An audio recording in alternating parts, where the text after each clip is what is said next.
The U.S. Department of Energy is cleaning up the Oak Ridge Reservation of residual hazardous and radioactive contamination left over as a result of decades of nuclear energy research. Much of that work has been influenced by the Oak Ridge Site-Specific Advisory Board, a citizens panel that provides independent advice and recommendations on DOE's cleanup operations. You're welcome to attend the meetings and be part of this important work. For more information, I'd like to welcome everybody to the meeting this evening. Appreciate everybody either online or coming in person. First thing we will do is, and I see Christoph and Samantha's not here yet, so I'm gonna start on this side. Eric, I'm gonna let you go first. All right. Hey, thank you. Hey, good evening, everyone. Thank you for being here, Chair and Vice Chair. I want to start off by saying it's fall. I've officially declared it. My sweater is out, so I know it's 75 degrees out, but I'm gonna believe Too, it's always. I'm gonna believe the cool weather is here. So, just a couple of items. We enjoyed having the EMSSAB chairs here. For me, having seen the work that's done with the chairs around the complex from a headquarters perspective, and of course other sites that I've worked at, it was really nice to see that meeting hosted here at Oak Ridge. Received extremely positive feedback from the organizers and the folks at headquarters, including Jeff Avery, who was here EM2, to provide an update to the board. So fantastic job hosting and being a host for that meeting. I'll go ahead and say this. I know this is all for the record, but it was said in an email that this was possibly the best chairs meeting that is. I'm gonna have to, that's the staff, and Melissa, so we'll give you all a big round of applause, okay? Because y'all did most of the work. I can embarrass Roger, just. Be the first, second. His head has gone down in. Now, just from the tour alone, of feedback that we received was pretty remarkable. I don't know what other sites are doing on those tours, but apparently we're doing something really right. So tonight's topic, obviously really excited to hear about that. Natural resources. Again, I've seen that from the perspective of other sites. Most recently, before I was at headquarters, I was at Hanford, where I feel like we are a long ways away from reaching an agreement on what's going to be discussed tonight. So I love hearing about this topic and learning more about it myself. So I'm really looking forward to the presentation. A couple of updates. You've probably heard about Orano. You know, they have recently announced that I think they are making the biggest investment in Tennessee history right here in Oak Ridge. They're going to be building an enrichment facility on land that we are going to be transferring to the community. That's going to bring in a lot of investment to the community, as well as a lot of jobs. It's really exciting. Got to be there when Orano made the big announcement, and it was a really exciting piece of news for Tennessee in general, and East Tennessee, of course. Crews began demolition on the Alpha 2 facility. Got to go out and actually watch that happen. So that demolition was really taking down a small structure at the end of the building, which was described as a carpenter shed. I will tell you, it was probably the most robust carpenter shed I've ever seen in my life. At least 2-inch rebar and concrete in a carpenter shed. So I think that's a real testament to how these facilities were built. So it's going to be exciting when we get into the actual facility, and that should occur probably within the next couple of weeks. We'll begin demolition of the larger Alpha 2 structure, and that's pretty significant. That's the first enrichment facility in the Y12 complex that we'll begin demolition on. So it's been a lot of work to get us to this process. Mercury treatment facility. Actually, I was just out there again yesterday. We did another concrete pour today, which I believe was about 60 yards. We're kind of down to the last concrete pours that we're doing. So we'll do a couple more walls and a couple more areas of the facility. But it's really exciting to get down to the last of the concrete work on that facility. And every time I go out there, it looks just a little bit different now, which is really nice to see. Structural steel should actually start later this month. And so I think every time we go out and take a look at that facility, the skyline, if you will change just a little bit more on it. 2 of the 3 large sludge settling tanks, that's a bit of a tongue twister, have actually been placed. And these are really big poly polyurethane tanks. I mean, they're about 38 feet tall, each of them. Just watching them get transported to the site, I think was really exciting, and really kind of interesting because they are actually coming from Arkansas.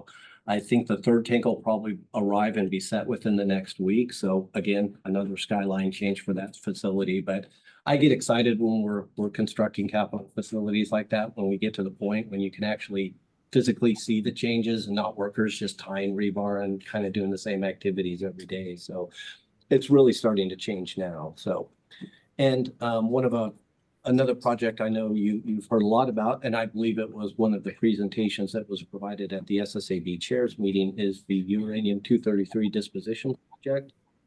I believe Isotech was actually provided an overview of that project. It's really exciting. I'm not sure a lot of people really understand all the benefits of that project and really what it's doing.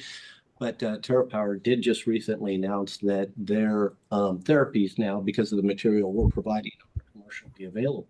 So they're actually in use, which is really exciting.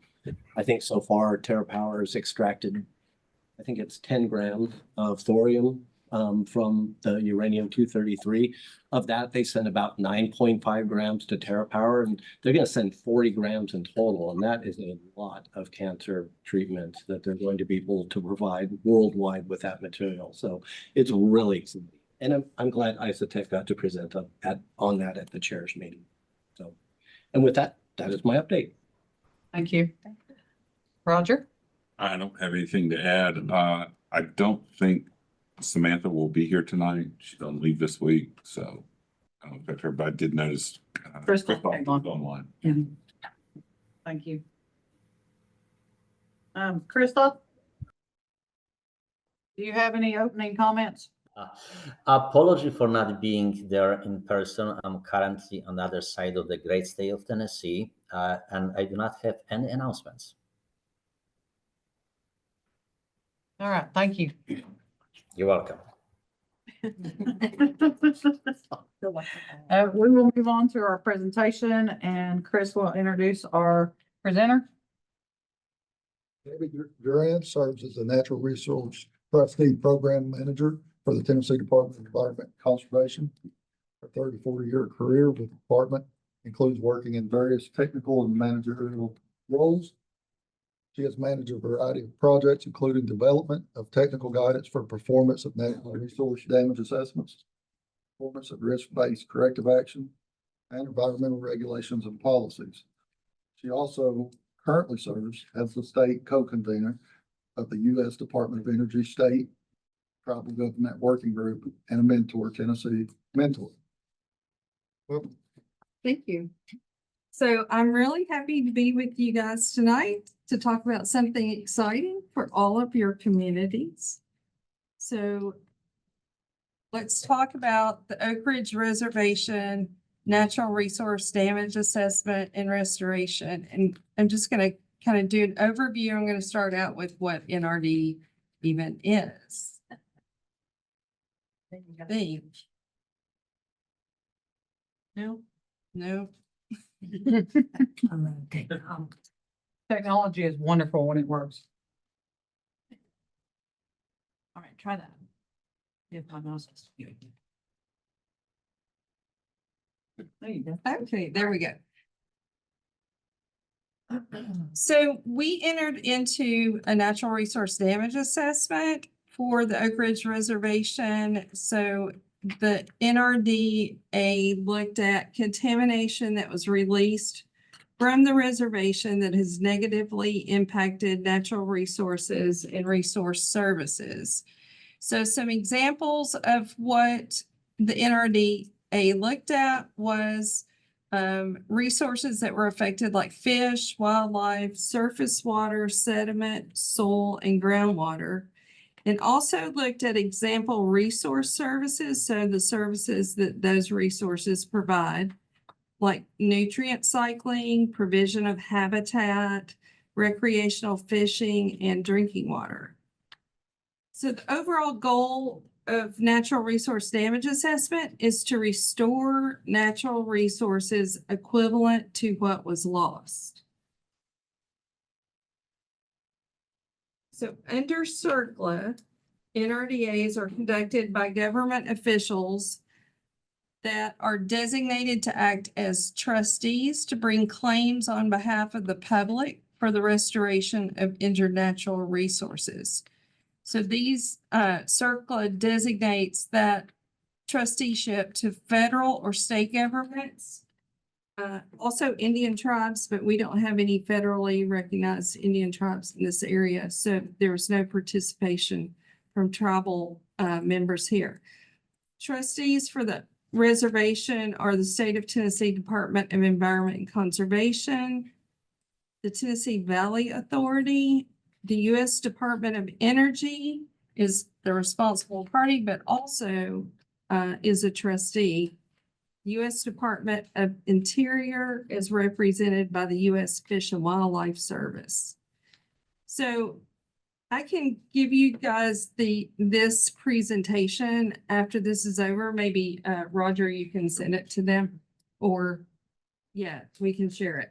So there's a link here to the Department of Interior's restoration website. So there is a lot of information there about cases nationwide. There's a primer that goes through what exactly all the terms are as far as natural resource damage assessment, and just a lot of good information. There's even some simplistic kind of videos there associated with the primer that kind of give you a visual illustration. So you are probably used to hearing about the remedy or the cleanup side of the house. So this slide is intended to kind of give you an example of what remedy is versus what natural resource damage assessment is. So when you're looking at the remedy, we're usually, we have the goal of reducing or eliminating present and future threats to human health or the environment from releases of hazardous substances. It's often directed at the substance itself, like individual substances, and the risk of exposure. So you're familiar with risk-based corrective action probably as a term. It may not eliminate, however, the natural resource injuries that are caused by the exposure. So we do natural resource damage assessment to restore the natural resources to their baseline condition. So we have to overcome that nexus between a risk-based corrective action and what the natural resource state was before the release. So that's called baseline. And then we estimate that injury over time, both past, present, and future. So these are some examples of what natural resource damage is not. So it's not a second cleanup. And then we get these questions all the time. It's not lost tax revenue, it's not lost property value, and it's not stigma damage. So those last three can be real damages, but they have to be brought under a different legal cause of action. Those are separate.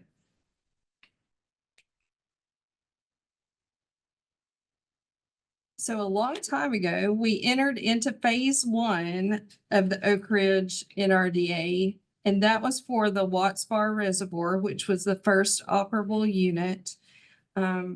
Downstream of the Clinch River to Watts Bar Dam and the Tennessee River arm upstream to Fort Loudon Dam was the geographic scope of that assessment.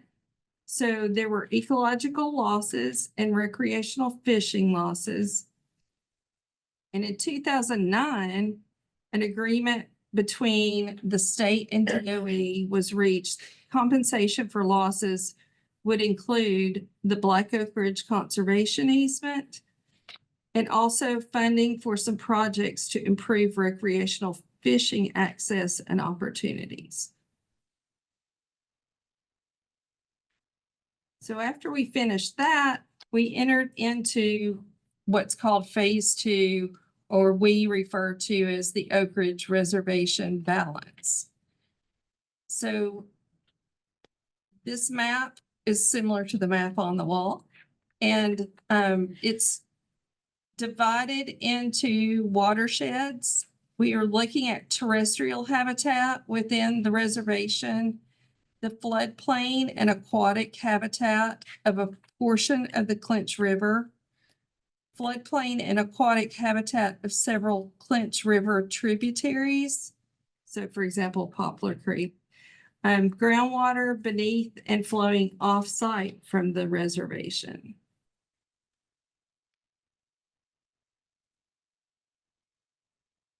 So injuries to natural resources like plants, animals, water, sediment are defined in CERCLA as these things. First, a decrease in a resource's ability to provide services due to contamination. And some of the examples that are given are decreased survival, reproductive impairment, physical deformities. Also, fish consumption advisories are included as injuries to natural resources, as well as exceedance of regulatory criteria. So again, that nexus between where the cleanup level is and what the baseline condition was. So the trustees use contaminant concentration data, site-specific and literature-based toxicological study results, information on consumption advisories, and water quality criteria to assess the injury to the natural resources. So we're kind of blessed here at the reservation that the National Lab is here. And so they have done a lot of studies over time. And so we didn't really feel like we needed to repeat those studies, which can be really expensive. And that's kind of a contrast to something that's going on at the other sites, for example, Hanford.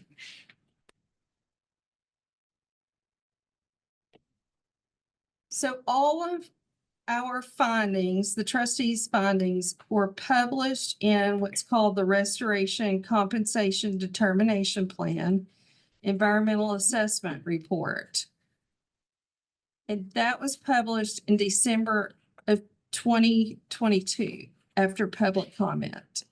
And we also had a public meeting with regard to that. So it is included on the Information Center's website. You can find that there if you want to go look at it. It talks about the injury and loss to aquatic resources, terrestrial resources, groundwater resources, and then recreational uses.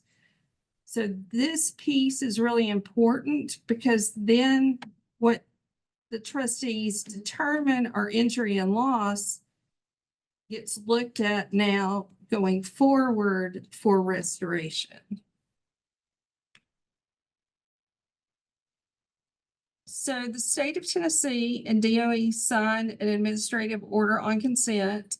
It included Fish and Wildlife Service and TVA concurrence on July 8th of this year, and it provides $42 million to compensate for the natural resource losses that are described in the RCDP.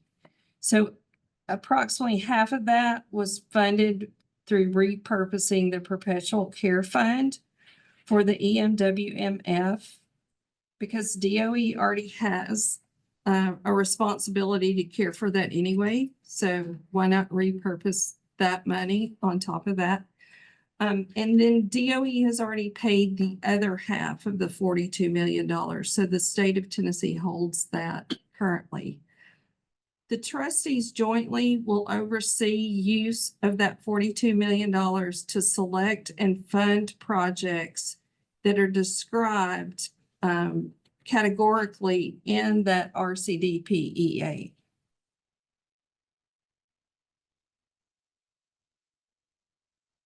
And those resource and resource use-based restoration projects that are carried forward into now our next document that should be out as final maybe later this month or early next month. It's called the Restoration Project Selection Procedure. So it describes that the trustees are looking for ecological, groundwater, and recreational projects to be proposed things like habitat creation for ecological habitat restoration or enhancement or preservation. As far as groundwater goes, we're looking for improved groundwater recharge and quality. So types of projects that might be proposed would be things like green parking lots or permeable pavement.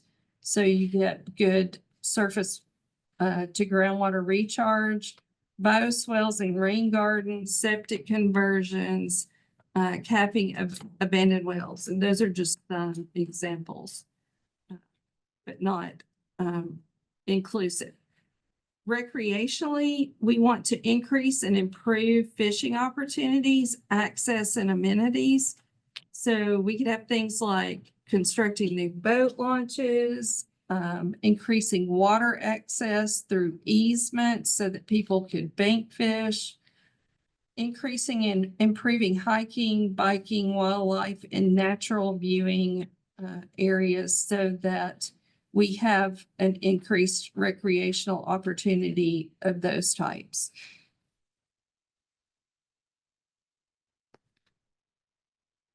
So this is where we are with the restoration project selection procedure.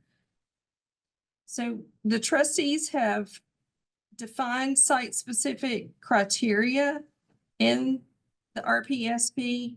It was public noticed on July 11th of this year. We received public comments until August 12th.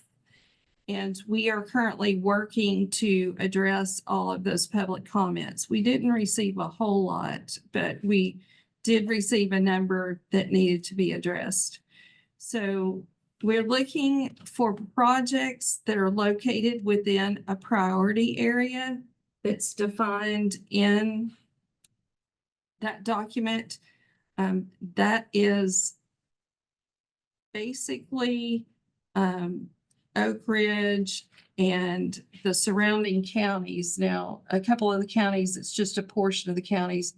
It's mainly a matchup of the watersheds that we found injuries in the RCDP, and it translates to the watersheds we're seeking projects in the RPSP.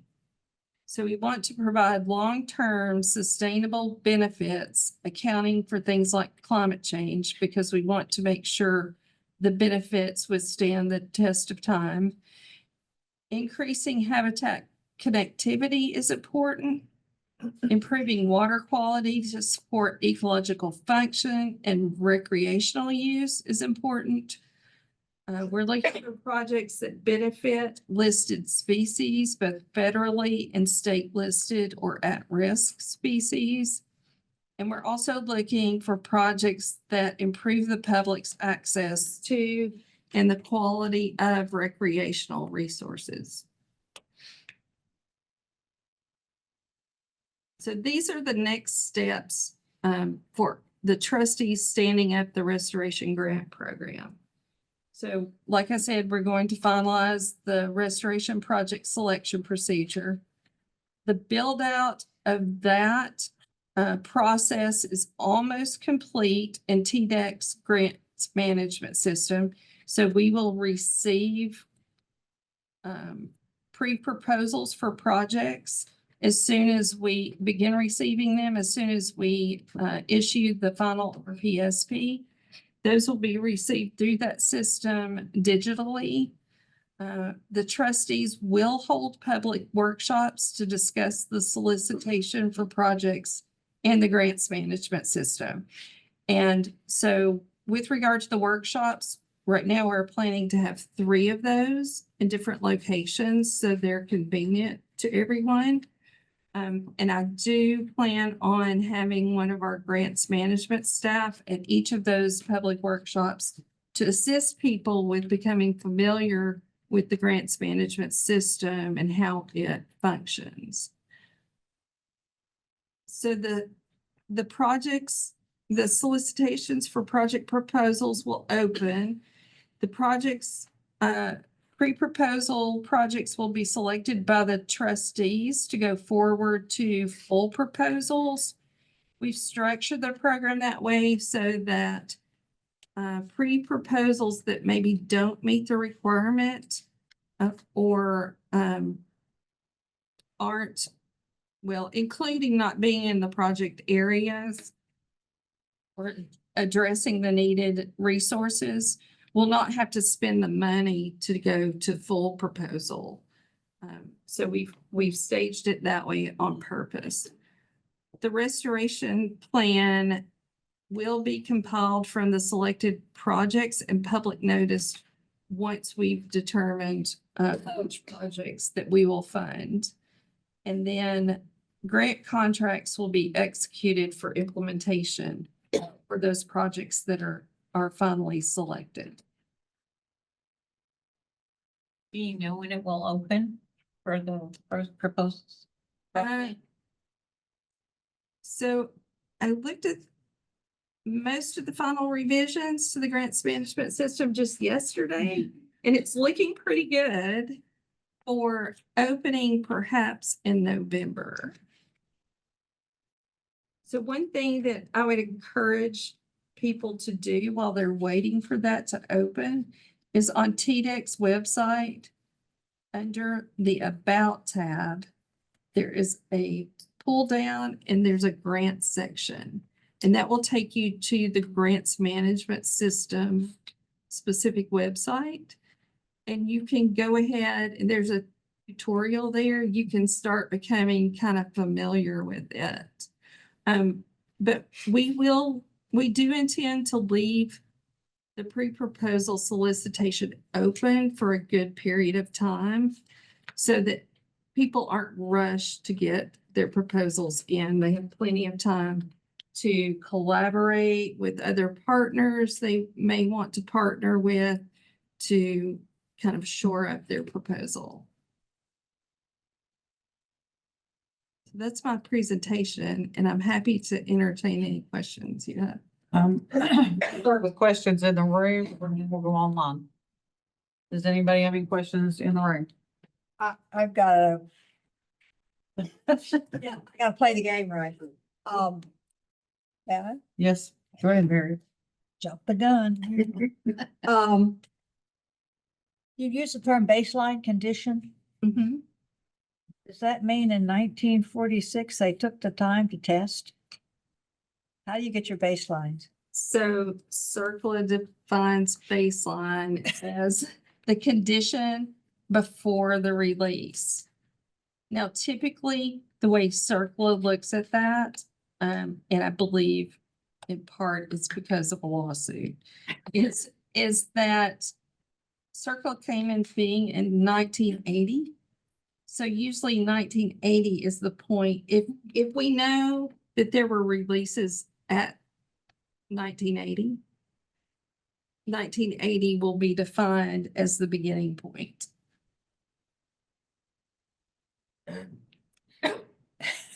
I'm just sitting here thinking about mercury in streams in 1980. That's a pretty high level.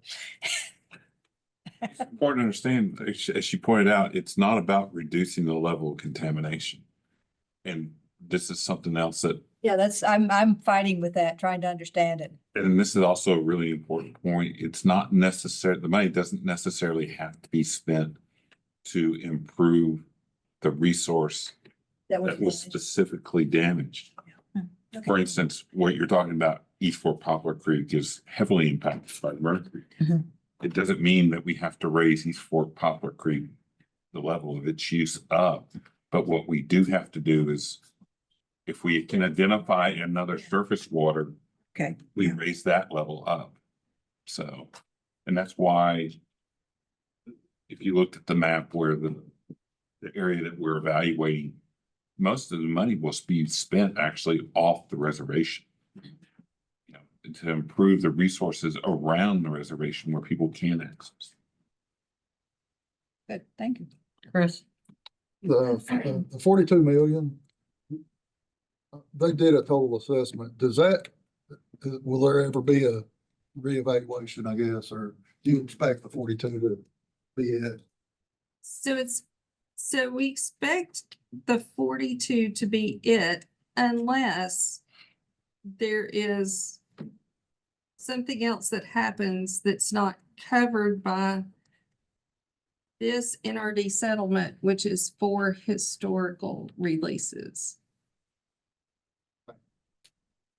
Are there any other questions in the room before I go online? Mary?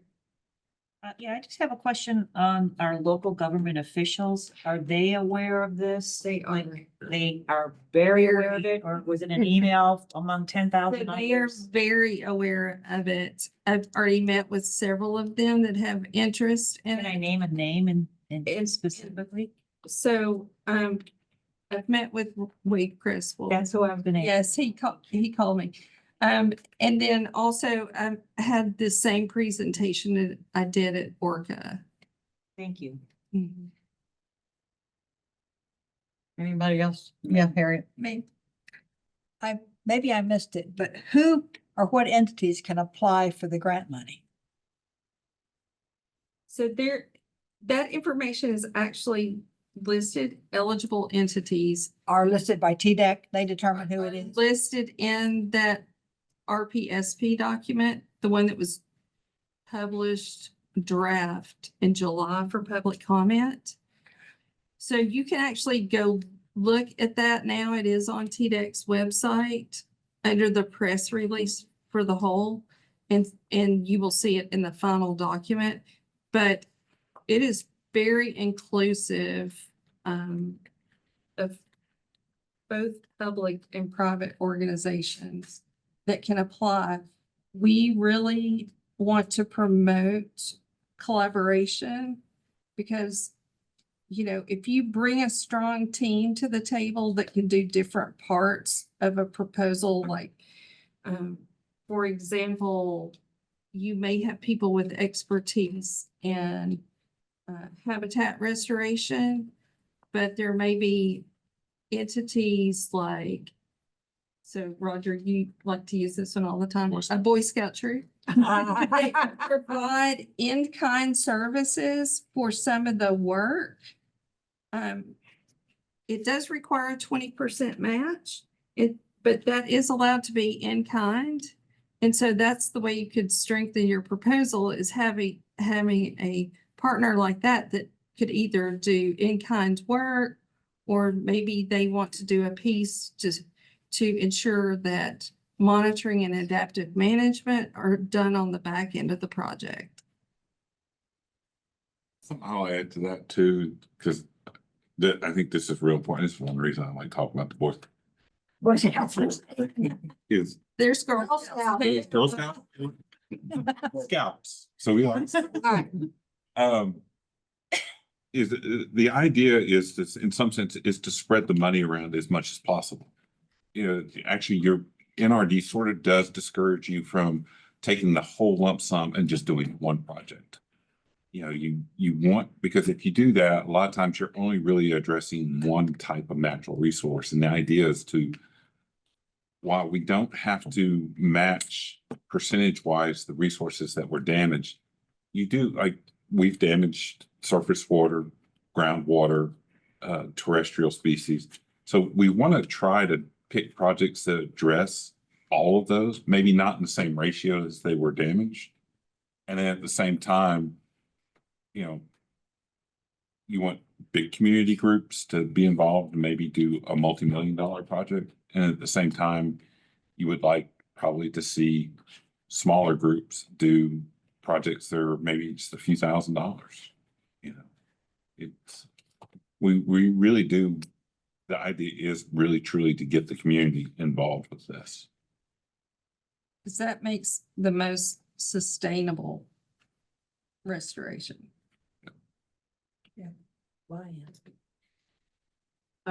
We do have hang on just a minute. We've got a member online that has a question. Harold? Yes, I think you've partially addressed my comment. I was, anytime there's a grant and there's money, there's opportunity for people to ask for the money. And how you would go about it and who would go about a project solicitation. I was just wondering how that process would work for all of the people that would want and rightly so, a piece of the funding for a particular project. So I was just wondering how the mechanics of that would work. Is there's a website where you can go and say, for this ecological concern or groundwater concern or whatever, this list of projects are ones that could be funded, and how would you go about solicitation for those funds? So the restoration project selection procedure document does outline the types of projects that we're looking for. And it does have a table within it that gives specific examples of types of projects. So that all of that information is there. And then it is the process that lays out how to apply for these grants. And then the workshops will further that. We will come out to the communities and have those workshops to answer any questions you have while the solicitation is still open.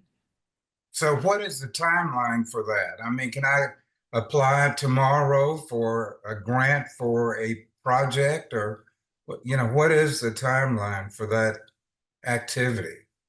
So we expect it to open in early November. And it will be open. We have to determine, and so your input, if you have input on this, like, we will leave it open like maybe 60 to 90 days to receive pre-proposals, especially since we will be having those workshops in the first, say, month and a half while it's open. So if you have input on, is 60 to 90 days enough time to submit a proposal? We would welcome that input. So when will the final decisions be made? So say we receive pre-proposals for 90 days.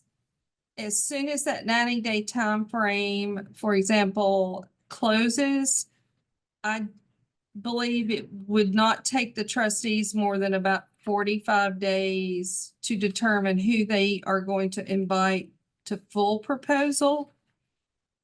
Now that may go out to 60 days if we determine there are pre-proposals that we want to site visit and have a talk with you about, some of the information that's in your pre-proposal. After that, full proposals would be due in 60 days. And then it would be probably another month to a grant contract. So what's that, 3, 6? I think we're probably, I would expect we would issue the first grant contracts in July of next year. Okay. Thank you. You're welcome. Christoph, you've had your hand up for quite a while, so I'm gonna go to you next. So my question is to Debbie about the cutoff date for the injuries that incurred subject to the settlement agreement. What was the calculation? To what date we calculated it? And from which date we can potentially have another negotiation for additional settlement if the additional injuries happened? So this was for the remaining balance of the reservation for all releases prior to the settlement, which was signed on July 8th. And if you look at the restoration compensation determination plan, we have evaluated now injuries that started at that 1980 date of surplus implementation. Okay, thank you. I understand. So any future injury or continuing injury past that date will be subject to additional potential settlement. Now, the continuing releases of a currently existing, if there is a current existing release that has been identified and is part of this settlement, that injury is calculated forward based on future dollars. It's a calculation you use. The only thing that DOE would be liable for going forward is if there is a new release, something that has not occurred. Then we could be held to damages associated with that new release. But current releases, past and current releases up till, like she said, anything that was being, the document date, those are part of this settlement. Does that help? Yes, thank you. Okay. We have a gentleman in the audience that has a question. Would you please state your name? Cole Glazier, resident of Oak Ridge. Could you come stand just here for the camera? Thank you. Okay. This is probably in the documents, but Debbie, you're one of the trustees of the Yes. other firms. I've heard the other two, Roger. Roger is the DOE representative, Steve Alexander for Fish and Wildlife Service, and Skip Markham for Tennessee Valley Authority. Is Markham local or is he in Chattanooga? I don't know. It's relative, well, he's new. He He's just came new on. because our other trustee from TDA just retired. Yeah, okay.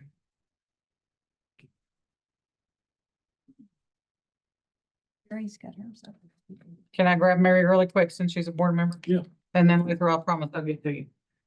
I just have a question about accountability. How would the grant awardee be held accountable that the money was spent the way it was supposed to be spent and it is money?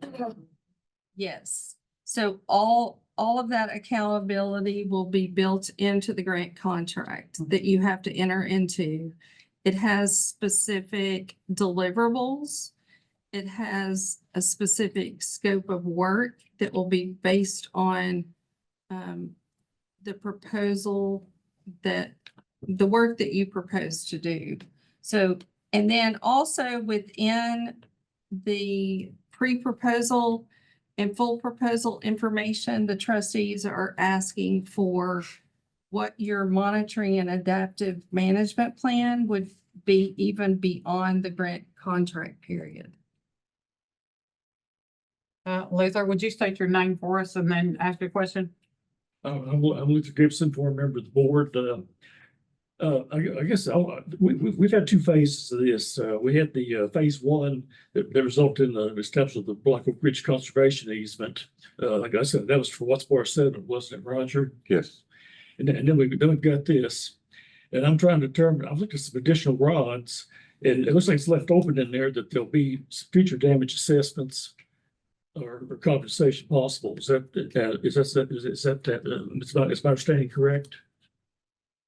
So compensation for NRD is based on, it's not based on rod information as much as it's. But they do an ecological risk assessment in the rod and come to a conclusion. Right, and ecological risk assessment in a rod is different. It's for the corrective action that has to go on or the cleanup. And that is different from the injury assessment that occurs under a natural resource damage. Okay, so are we done with this one, or we have a future rod that's going to generate? So we're done with this one unless DOE has another release that has some future rod. Okay. Thank you. Does anybody else have any other questions? Thank you for your presentation. Thank And there you. was a lot. You did really well with all the questions. Really good. Read. So I will add something. Yes, sir. Since Eric embarrassed me, I embarrassed Debbie. Yeah, it all goes around. So It's worth noting, Debbie is actually probably one of the leading authorities in this nationwide. And it's partly because Tennessee is so far, it's like Eric mentioned, we are so far ahead of all the other sites. Bragging again. There are other sites that aren't even, they're not even done with their initial investigation. They can't even agree on how to do their initial investigation. And yet we're this far forward. And a lot of it has to do with Debbie. She has walked through this through the Laura Watts bar phase and all the way through the, the balance of the reservation. Are you telling them I'm old? I was going to say something about your presentation when you were talking about phase one. We won't go into that. There were some other people in this room who were around back then too. But a lot of, I think personally, I think a lot of the success that we have had is because Debbie and the state have been willing to work with DOE on achieving this. And it goes to a larger TDEC attitude right now toward DOE, this partnership framework. It's very important, been very successful. It leads to things that are good for the community like this. So. Thank you. You're welcome. Thank you. Thank You can pay me the 20. I heard that she went to work when she was very, very young. Yeah.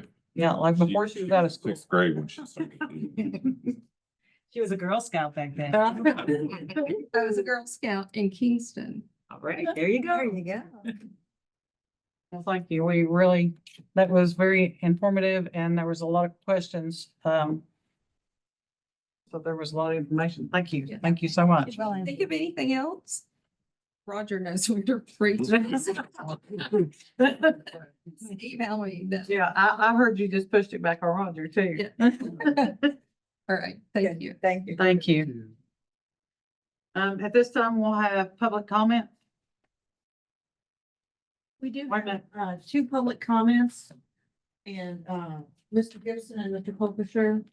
And Mr. Gibson, would you come to the table? Yes. Greetings, go ahead. I'm Luther Gibson, former member of the board. At the October 2nd executive committee meeting, I raised a concern about monitoring of incoming correspondence for to get early involved in issues. I've kind of decided that if we pay more attention to when there's a D1 draft of a deliverable for an FFA milestone, we might get ahead of some things. And particular case I presented was the action memorandum for North Tributary 8 uranium discharges. For the NRDA tonight, I might have some more in committee on that. And then I've got several reports I've outlined that might be of interest if you want to dig deeper into some things. The 2023 Oak Ridge annual site environmental report has been released. This is an annual report that goes over the overall performance and status of the Oak Ridge Reservation. It's been published annually since the 1970s. Then there are 5 GAO reports. One is on Oak Ridge mercury cleanup. There's some issues discussed in there that are being actively worked by TDEC, DOE, and EPA to identify treatment and disposal paths for the mercury contaminated media here. Hanford cleanup, they're trying to get them to look at alternatives for vitrifying the entire tank inventory. That might involve reclassification. Part of it is true or low level waste.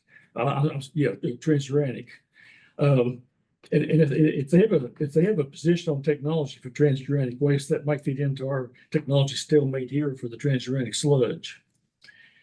And there's another GAO report on excess contaminated NNSA facilities. They discussed 9 facilities at Y12 in that report.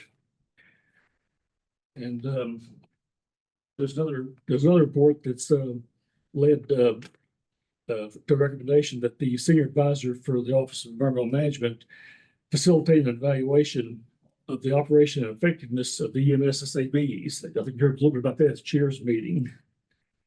And then there's another report, nuclear waste cleanup. They actually said in that report that cost and schedule oversight worked as intended on the sludge facility build-outs project here and stopped at a CD1 before we need further. So there's other projects discussed in the complex in that report, and I provide links to them. Then I have the 2 landmark SSAB recommendations that I wanted to mention. One done in 2005 on the first phase of the natural resource damage process. I think some of the public involvement, it was actually done. It should be in this one, they probably look back to that recommendation, but they got it right this time. And then in 2001, there was a recommendation made on the Circle of 5-year review that you might find interesting to look back at it. Thank you. Thank you, Luther. Mr. Colclasher? Maybe I can stand here and be on the camera and hear me a little better. I could build on Debbie's points, and there was a memorandum of understanding a couple of years ago, and this all related to phase 1 of the NRDA, the force areas. I presume at this point, I guess DOE owns the force areas, but TWRA is managing them. There must be some thinking about the long-term, end state is that that's probably not going to be the, for example, Eric may know this, and Roger too, that Jason Maxiden, the TWRA executive director, formally submitted a request to the DOE, to Jay Mullis in September of last year, asking for transfer of the force areas. And he included in that the Blair Quarry, the McKinney Bridge, and ED6. 4,000 acre conservation area on the west end of town is what that would amount. If there was ever a deserving designation for that, it would be the Wheat Memorial Conservation District. I went to the Sunday was the annual wheat reunion. I don't know if anyone here attended, but there were 57 people from several states whose ancestors, and they asked them to identify by name. The Gallagher stood up, the Robertson, the Arnolds, the Henleys, the Hensleys, and a couple of other family groups who had relatives. There were 2 individuals there who were in grade school at the Wheat Grade School in the fall of 1942. One was in the 3rd grade, and a gentleman, 92 years old, 3rd grade at the time, and a lady, 91, I think, was in the 2nd grade. It's pretty, if you could have been there, it was heartwarming to see. There was a lady, she greeted the people standing right in front of me there, and it was people she probably hadn't seen, family members or distant, in 50 years, and she had tears in her eyes. It was pretty remarkable. This is annual, but in any case, there was a discussion there about how the potential for conservation of this land that their families gave up. There's a flag on the wall in the church with stars on it, 140 stars on it. Each star represented a member of the community went off to World War II, returned, their home was gone. They sacrificed. I'm just looking at that and remembering the letter, and I don't know if you, Eric or Roger, seen the letter from Jason Maxiden where he's formally requested, and Jay responded to it. I can send you both of those. Jay certainly has them, and it's under your procedure for transferring conservation lands. But I can tell you, I've helped the earlier TWRA wildlife officer and Chuck Spoons, who was in your office there and retired now, developed the greenway trails on those. And they're some of the most beautiful trails in one of them is the Wheat Greenway. It was right by the front of the George Jones. By the way, the George Jones Church is a National Historic Site, a State Historic Registered Site. And starting Monday, the DOE's funding is restoring that church to its historic significance. And this has been a 2 to 3 year process of getting the state historic agreements on what constitutes restoration as opposed to modernization. So you understand that procedure, but that work is underway now. So the idea that right behind that church in the 4,000-acre conservation zone that hasn't literally been disturbed much for 80 years. It's a rare opportunity for us. I'd like to come and make a more formal presentation to the board here to see if they want to make a, advisory board, make an advisory that this conservation district be established. In any case, that's something to give some thought to, and I appreciate your time. Thank you. Are there any additions or motions to be approved, to approve the agenda? The addition? I need a motion to approve. I have a motion to approve the agenda. I have a second. All in favor, say aye. Aye. Those online, raise your hand. Yeah. Whatever's easier for you all online. Request for new action items. I don't think we have any, do we? We do not. Thank you. Our next meeting will be November 13th at 6 p.m. on the processing of U-233 material. That concludes the, what, did I miss something? No. Okay, sorry. That ends the presentation portion of the meeting. We will go into our board business part. And the first order of business will be election of officers, and I will turn the floor over to Melissa. We announced our officer elections in June 2024 meeting. We've had staff also communicate to us who would be of interest of any of the chair, vice chair, and secretary. So far, we have had 3 for chair. We had Amy Jones. She is currently our chair. We've had and been a board member since 2019. For vice chair, we have Chris Bartholomew. Chris is currently our vice chair. He has been a member of the board since 2022.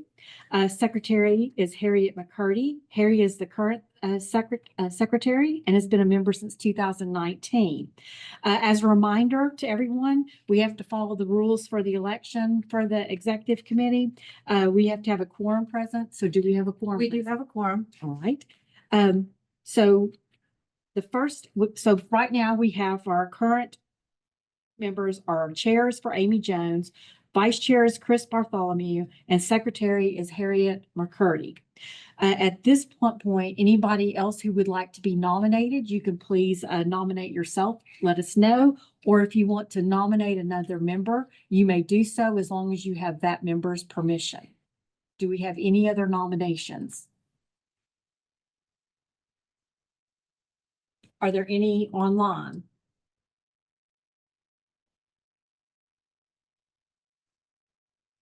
Okay, so can we just do one slate? Hearing no additional nominations, we may vote to approve the slate as a whole. So can I hear everybody who is for this slate? You need a motion. Well, but I'll vote for that slate. Motion to approve the We do have to slate. do a motion. Okay, sorry, motion to approve the slate. Move as such. Second. Thank you. I'll vote to approve the motion as written, approve the slate as written. Aye. It looks like that is unanimous. So congratulations to our new officers. Yes, congratulations to our chair and vice secretary. We're here. Turn it back over to you, Amy. All right, well, thank you. Okay, so the first thing we need to do is vote on the previous minutes. I know because we didn't have a quorum, we need to approve June 12th, 2024 first. So has everybody had an opportunity to look over them? Harriet? I have, I'm standing here thinking, do we not do the EM stewardship? No, No, okay. no. I'm ignorant. I plead ignorance. Yep, no, Mary gets to do that at EM stewardship. Just a little bit. 2 more minutes. Okay. Oh, hold the phone. I read and the minutes are good. Okay, I need a motion to approve the minutes for June 12th, 2024. I need a second. I second. Motion and a second to approve the minutes for June 12th, 2024. All in favor, say aye. Aye. Opposed? Opposed? Motion carries. Now we need to approve the minutes for August 14th, 2024. So I'll refer back to our secretary. They seem sound. Yep. Need a motion? I move to approve. Second. We have a motion to approve, a motion and a second to approve the minutes from August 14th meeting. All in favor, say aye. Opposed? Minutes are approved. Responses to recommendations and DDFO's report. Melissa. We currently don't have any open recommendations, but I would like to take this time to talk to you about, in your package, you'll see the new draft work plan. So this will be the schedule we'll be following this following year. These are the topics we discussed at the annual planning meeting. I do want to point to the fact that we have a column for issue group. So over the next, few weeks, as you look at the work plan, look at which issue groups you would like to be a part of and email the staff, Sarah and Shelley, to let them know which groups, and we will populate that column. That's all I have. There is one question I do have, Shelley. Ma'am. On the fiscal year 2025 issue group sign up Yes. in April. I don't think we have aquatic this year, do we? It's not on there, no, is it? No, we don't. But you have it on here.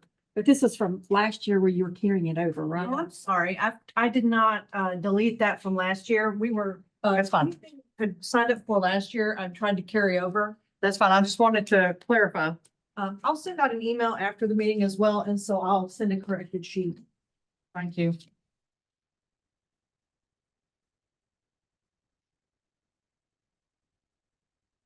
You would stay on what you, Yes, unless you're you, unless okay you with want to it, choose, it just choose stays. something else. So I'll send out the marked up sheet, and if you want something in addition, or if you want to be removed from something, all of that is appropriate.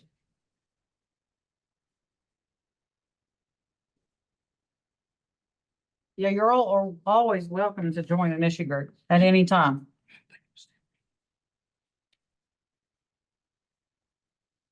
Committee reports. So the first one is the executive committee meeting, which was last Wednesday.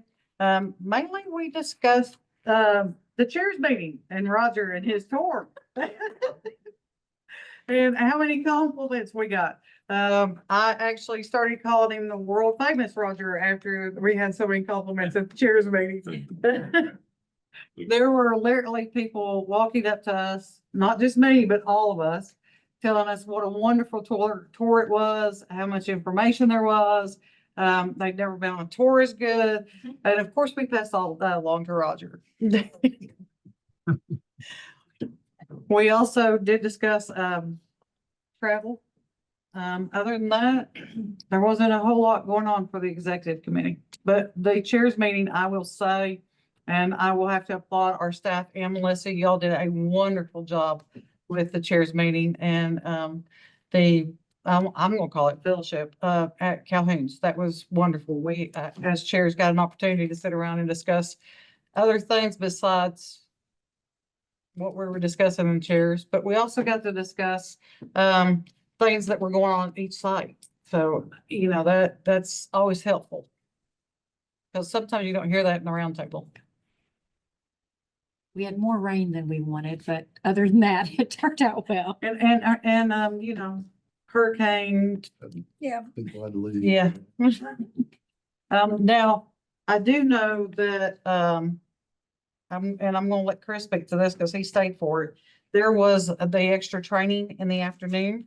I won't pass that over to you because I was not able to stay, but that way Chris can kind of give you an update on that. Yeah, it was the emergency preparedness, and it was really good. They had some good speakers, and it was pretty interesting. The things that you don't really think about, with all the way down to maybe a construction piece of equipment that has radiation on the side of it. The sticker gets stolen and on the side of the interstate. Something you wouldn't think about, and it was pretty informative. And we talked about, maybe looking at, I think it was discussed, trying to get it, another program, for the board here, to see if we could do something, but it was good to stay. Our next executive committee meeting will be November 6th. EM stewardship, Mary? Yeah, our next stewardship committee meeting is October 23rd, where we'll discuss this topic and see if there's any additional information, questions, and if someone wants to make a recommendation or not. And I understand that's when the election for that committee will be, and Melissa, you'll be there to Correct. the magic that you do. Great. Yes. Thank you. Melissa? I have So on that note, Mary Butler is currently the co-chair of that committee, and she is not seeking reelection. So we have two people who have been nominated as co-chair going forward. Harold Connor is currently a co-chair and has been a member since 2023. And then we have Charles Moore, who's been a member of the board since 2023. So anybody can also be nominated at the meeting, or you can nominate somebody else with their permission, but that's our two people that are being put forward for the EM stewardship. Thank you. Thank you. Are there any additions to the board meeting agenda? We're going to be getting a copy of the presentation. He said so, yeah. Great, thanks. We've already got it. We'll be emailing it out. Okay. Does anybody have any closing remarks? Roger? Not the spot or anything. No, I'm good, thank you.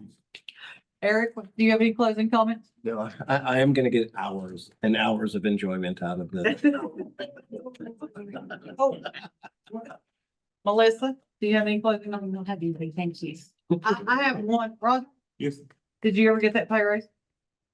I gave him a You at least get the donut. Mean this is all.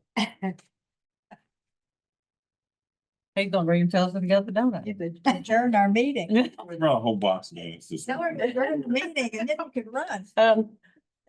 I need a motion to adjourn. I move we adjourn. I need a second. I have a motion to adjourn and a second. All in favor, say aye. Aye. All opposed? We are adjourned. Thank you. Good night.